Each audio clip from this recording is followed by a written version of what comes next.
आउज़ुबिल्लाहि मिनश्शैतानिर्रजीम बिस्मिल्लाहिर्रहमानिर्रहीम। मैं हूँ मोहम्मद सलमान और आप मुझे देख रहे हैं हकीम हशमत हसन यूट्यूब चैनल पर। आज का जो हमारा टॉपिक है वो बहुत ही ज़्यादा सेंसिटिव है और हमें एक डॉक्टर ने ही कहा है कि इसके ऊपर वीडियो बनाएं, क्योंकि ये मसाइल आजकल हर एक लड़की में मौजूद है, जिसके बारे में हम बात करने जा रहे हैं, जिसका नाम है PCOS। अच्छा हकीम साहब, मुझे बताएं PCOS क्या चीज़ है? PCOS है पॉलीसाइक्लिक ओवरी सिंड्रोम है। बेसिकली ये मर्ज़ है लेडीज़ का, जी। जिसकी पीछे बहुत सारी वजूहात हैं। पहले तो जानना है, बताता हूँ कोई मर्ज़ है क्या है। मर्ज़ ये है कि औरतों का कंसीव ना कर पाना, मेंसेस का टाइम टू टाइम ना आना, डिले होना, वेट का बल्की होना और हार्मोनल डिस्टर्बेंस, फेस पे बालों का आना, ये सारे इसी की मसाइल की डिफरेंट शेप्स हैं। ठीक है। असल हकीकत यह है कि ये मसला है ओवरी का, ये मसला है रहम का, बच्चादानी का। कि बच्चादानी जो कि हर महीने की लेडीज़ के ख़ास अयाम के मुताबिक, किसी का 28 दिन का साइकिल है, किसी का 30 का है, किसी का 40 दिन का साइकिल है। ये हर औरत के हिसाब से अलग है और इनके हिसाब से उसकी डेट्स अलग है। ठीक है। हमारी बॉडी के अंदर मौजूद हार्मोन्स होते हैं, जो कि है फॉलिकल स्टिमुलेटिंग हार्मोन और एक होता है estrogen hormone. Follicle stimulating hormone ऐसा हार्मोन है जो कि औरत का टेम्परेचर को इंक्रीज़ करता है। इससे जो है यूट्रस के अंदर, रहम के अंदर, बच्चादानी के अंदर एक वॉल बनती है और जब एक कुछ अर्सा गुजरता है, 8 दिन गुजरने के बाद फॉलिकल स्टिमुलेटिंग हार्मोन बनना कम हो जाता है, फिर एस्ट्रोजन हार्मोन बनता है। ठीक वो है। एस्ट्रोजन हार्मोन का लेवल जब हाई होता है तो वो जो दीवार फॉलिकल स्टिमुलेटिंग हार्मोन ने बनाई है वो तोड़ता है और इससे मेंसेस साइकिल आता है। और आजकल की जनरेशन में यह है एक नेचुरल तरीकाकार, नेचुरल जो साइकिल अल्लाह पाक ने बनाया हुआ है। इसके आने वाले मसाइल जो कि ओवरी से रिलेटेड हैं, उस सारे के सारे इसी में फॉल करेंगे। और PCOS जो है बेसिकली जो ये मसला है, इसमें औरतों के लिए कंसीव करना ज़रा मुश्किल हो जाता है, जो न्यूली मैरिड होती हैं। और इसके अलावा जो मैरिड नहीं हैं, उनको मेंसेस टाइम पे नहीं आते, उनके वजूद फैलना शुरू हो जाते हैं। उनके जो है इसी के अंदर जो वो हमारा आता है हार्मोन थायराइड, जो भी इफेक्टिव होना शुरू होता है, उनकी बॉडी फैलना शुरू हो जाती है, उनको मेंसेस साइकिल नहीं आते और बेतुका वजूद फूल जाता है, गुब्बारे के जैसा हो जाता है। ठीक है। और इसी की वजह से, इसी खराबी की वजह से चेहरे पे बाल आना शुरू हो जाते हैं, क्योंकि हार्मोन जब अपना प्रॉपर काम नहीं कर रहे तो उसकी वजह से ये हार्मोन बेसिकली इस तरह के है, जैसे फॉलिकल स्टिमुलेटिंग हार्मोन वो हार्मोन है जो कि औरत को औरत बनाता है, जिसमें उसकी आवाज़ की पिच बारीक हो जाती है, ओके। उसके फिगर में डिफरेंस आना शुरू हो जाता है, उसके चेहरे में खूबसूरती, बालों का लंबा होना, उसके जो है नुस्वानी उनका बढ़ना और इसके अलावा मेंसेस का उसको रेगुलर रूटीन में जाना, जो इसी की वजह से वो औरत सने ब्लॉक में पैर रखती है। ये सारी की सारी अलामात जो है ना, ये सारी की सारी चीज़ें इसी ही टॉपिक के अंदर फॉल करती हैं। ठीक है। और असल इसकी वजह क्या है, मतलब ये मसला जो हमारे ओवरी के अंदर आ रहा है, जो सिंड्रोम आ रहा है, इस सिंड्रोम के पीछे वजह क्या है? सिंड्रोम के पीछे बहुत बड़ी वजह फास्ट फूड है। ठीक है। और उससे भी ख़ास वजह ब्रायलर चिकन है, ठीक है। जो कि ऐसी मेडिसिन से तैयार हो रहा है जो कि औरत को वक्त से पहले ही जवान कर रहा है। ठीक है। और वो साइकिल खून की शिद्दत की वजह से उसको मेंसेस से पहले तो स्टार्ट पे ज़्यादा ओवर होकर आना शुरू हो जाते हैं, उसके बाद फिर वो स्टिल खून की जब कमी हो जाती है तो फिर वो रुक रुक के आना शुरू हो जाते हैं। कभी आए, कभी 2-2 महीने, 3-3 महीने डिले होके आते हैं। और इसी की वजह से जब तक औरत के अंदर से वो गंदगी खारिज नहीं होगी, जो कि अल्लाह पाक की ज़ात ने एक सिस्टम रखा हुआ है, जो उसकी बॉडी में वेस्ट मटेरियल क्रिएट हो रहे हैं, जो उनको बॉडी से एक्सपेल किए जा रहे हैं, जब तक वो एक्सपेल नहीं होंगे, बॉडी न्यूट्रल नहीं होगी, साफ़ नहीं होगी, तब तक उसके लिए कंसीव करना, बेबी कंसीविंग के मैटर को आसान नहीं हो पाएगा। बहुत और इसके मुश्किल पीछे आ एक जाएगा। बहुत बड़ी वजह लकोरिया भी है। ओके। लकोरिया की वजह से जो रहम का मुंह है वो लटक जाता है, झुलक जाता है, ढिलक जाता है और उसके अंदर वो प्रॉपर हार्मोन जो उसको शेप में रखते हैं, वो शेप डिस्टर्ब हो जाती है और इसी की वजह से उसके मुंह के ऊपर स्वेलिंग आ जाती है। ठीक है। तो हार्मोन है, इसकी वजह से औरत को मेंसेस के टाइम पे पेन का काफ़ी ज़्यादा होना और इसके अलावा मूड स्विंग्स जो होते हैं वो इसी की वजह से होते हैं, ठीक है। क्योंकि प्रॉपर बॉडी के अंदर हीट नहीं होती। प्रॉपर हीट ना होने की वजह से बहुत से मसाइल क्रिएट होते हैं। प्रॉपर जब दूध को जोश करवाएंगे, प्रॉपर बाला आएगा तो फ्लो बाहर आएगा, दूध दूध उबलेगा। तो इसी तरह जब औरत के अंदर एक प्रॉपर हीट नहीं होगी तो वो इस साइकिल की तरफ मूव नहीं कर पाएगी। ठीक है। तो जब ये साइकिल रुकेगा तो ये बहुत सारे मसाइल बॉडी के अंदर क्रिएट ठीक है। करेगा।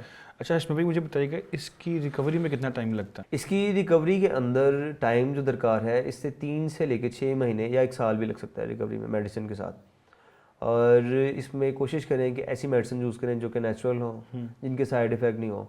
और अक्सर औरतें किसी फंक्शन की वजह से या जैसे कि उम्रे पे जाना हो या ज़ियारत पे जाना हो तो ऐसी मेडिसिन यूज़ करते हैं जो किसी की मेंसेस की डेट को रोक देती हैं, कि जब हम वापस आएंगे फिर मेडिसिन यूज़ करके मेंसेस आ जाएं, भी मेंसेस रुक जाएं।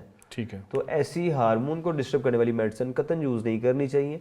ये परमानेंटली उनको बांझपन तक लेके जा सकती हैं। ओके। इस वजह से कम ऐसी चीज़ें, क्योंकि देखिए सिंपल, अगर आप उम्र पे जा रहे हैं तो जिस सिस्टम आपके अंदर रखा है वो ही मालिक उस परवरदिगार ने बनाया हुआ है। ठीक है। इसके बाद छेड़खानी ना करें, और उसी टाइम में जो आपको सफाई के बाद जो टाइम मिलता है वो आप उसको हरम में जाके एंजॉय करें और उसकी रहमत का लज़्ज़त को अवेल करें, उसके मज़े लें आप, क्योंकि अल्लाह पाक का इबादत बनाया हुआ करें। निज़ाम है, उसको डिस्टर्ब नहीं करना इसको चाहिए। डिस्टर्ब नहीं करना चाहिए, ठीक इसको है। किसी सूरत हाल में इसका छेड़खानी जो है ना वो बहुत गलत है। ठीक और है। इसके जो असरात हैं वो मैंने बताया आपको कि परमानेंटली जो है ना वो बांझपन का ठीक साथ आ है। जाते हैं। अच्छा अशमत भाई, मेरा दूसरा क्वेश्चन बड़ा इंपॉर्टेंट है। आपने जैसे जिक्र भी किया है कि न्यूली मैरिड कपल्स, उनमें अक्सर मसला रहता है कि वो कंसीव नहीं कर पा रहे होते हैं। क्या ये PCOS जो है ये मर्दों में भी होता है या सिर्फ औरतों में ही होता है? असल में ये मर्ज़ औरतों का है। ठीक है। इसकी वजह से जो कि मैंने आपको बताया कि जो है हमारी ओवरी स्वेल कर जाती है, तो जो स्पर्म है वो अंदर ही नहीं जा पाएगा, तो कंसीव करना मुश्किल होगा। ठीक है। पहले जब उसकी मेंसेस आएंगी, सफाई होगी, उसके बाद जब दोबारा न्यू बॉल बनेगी फॉलिकल स्टिमुलेटिंग हार्मोन की वजह से, तो उसकी वजह से कंसीव करना आसान हो जाएगा। ठीक है। और स्पेशली जो मर्ज़ है लेडीज से मुतल्लिक है, ये जेंट्स में इसका मसला नहीं होता। ओके। लेकिन इससे रेलेवेंट मसले जिस तरह के मतलब ज़रूरी नहीं कि कंसीव नहीं करे तो उसके पीछे सिर्फ औरत का हाथ ही है, ठीक है। मतलब औरत ही बीमार है, औरत को ही मसला है। मर्दों के अलग से काफ़ी सारे मसाइल हैं जिसकी वजह से वो कंसीव नहीं कर पाते, जिस तरह के स्पर्म का वीक होना, स्पर्म एनालिसिस रिपोर्ट का डाउन होना, जैसे कि किसी के एक्टिव सेल की क्वांटिटी 10 है, 15 है या 20 है या 30 है, तो 30 वाला भी कंसीव कर सकता है, लेकिन उसको कंसीव करने में 4 से 5 साल लग जाते हैं। ओके। तो जिसकी रिपोर्ट जितनी हैवी होगी, मेल खुद को खुद सेटिस्फाइड करे, फिट करे अपनी रिपोर्ट्स के मुताबिक, और फीमेल भी अपनी मेडिसिन यूज़ करे। और मैं उम्मीद करता हूँ, एक नहीं दो नहीं हज़ारों एग्जाम्पल्स हमारे पास मौजूद हैं कि जब उन्होंने अपना हार्मोन का ट्रीटमेंट करवाया, अपने इस साइकिल का ट्रीटमेंट करवाया, तो इसी के दौरान, ट्रीटमेंट के दौरान ही जो है ना कंसीव कर लिया। ठीक है। तो ये बेसिकली ऐसी मेडिसिन हैं, ऐसी ताकत वाली चीज़ें हैं जो कि आपको फिट करती हैं, आपको चौकस करती हैं, आपके वजूद को बहुत सारे जो है ना वो बेनिफिट्स देती हैं। ठीक। अच्छा अशमत भाई, मुझे बताएं इस मर्ज़ में कितने % लोग मुब्तला हो सकते हैं या हो जाते हैं? आपकी क्या रिपोर्ट्स क्या कहती हैं, रिसर्च क्या कहती हैं? रिसर्च से बोलती हैं कि पंजाब के अंदर मिनिमम 45% ख़वातीन इसका शिकार हैं। अच्छा। और मैक्सिमम इससे ज़्यादा भी है।